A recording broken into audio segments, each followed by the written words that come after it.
The United States began reimposing sanctions on Iran today, as it promised to do when President Trump withdrew from the Iran nuclear deal.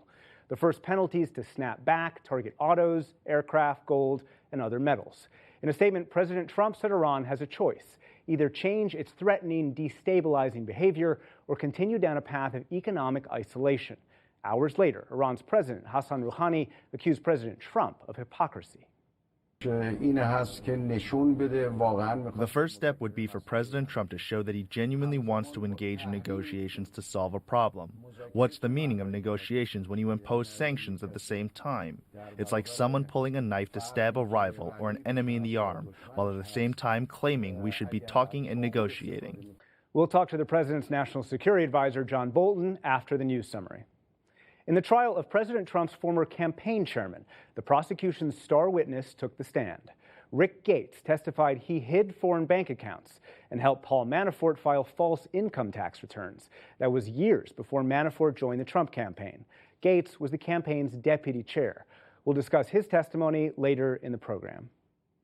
A manhunt is underway in Venezuela after an attempt to kill President Nicolas Maduro. So far, 6 people have been arrested. The attack came Saturday evening as state TV broadcast Maduro speaking in Caracas. Suddenly, 2 explosions and bodyguards tried to shield Maduro. Nearby, hundreds of assembled troops scattered in fear.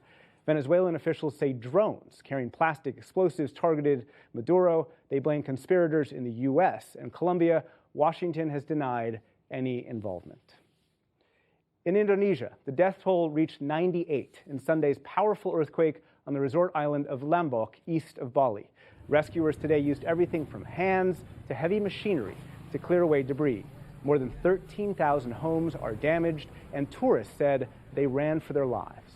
We didn't get any tsunami warning at all, and then it was literally everyone started running to the hills. Everyone followed each other, and then we slept on the mountain until morning, until daylight, and then everyone started going back down then. This was the second earthquake to rock Lombok just in the last week. The first one killed 16 people. Canada and Saudi Arabia faced off today in a diplomatic struggle. First, Ottawa criticized the arrests of Saudi women's rights activists. Riyadh expelled Canada's ambassador, and the Saudi Foreign Ministry warned against interference in its internal affairs. Canada's foreign minister responded that her government will always stand up for human rights everywhere. Back in this country, city leaders in Chicago are appealing for public help after 11 people died in weekend shootings. Most of the violence was linked to gangs and targeted large gatherings on the west and south sides. Nearly 70 people were wounded. Today, Police Superintendent Eddie Johnson implored residents to help identify the killers. Somebody knows who did it. They do. They know that. They hold me accountable. They hold the mayor accountable. You should be able to gather on your block and have a block club party with not the fear of being gunned down. And it's the same individuals that continuously commit these crimes. Where's the accountability for them? The deadly shooting sparked protests, with people demanding the ouster both of Johnson and Mayor Rahm Emanuel. In fact, last year, homicides in Chicago actually declined from 771 to 650. A sprawling pair of wildfires burned across more of Northern California, becoming the second largest in state history. The Mendocino Complex fire involves 2 fires burning within a few miles of each other. They've charred nearly 300,000 acres, destroyed 75 homes, and forced thousands to evacuate. Strong winds and temperatures over 100 degrees are fueling the fire.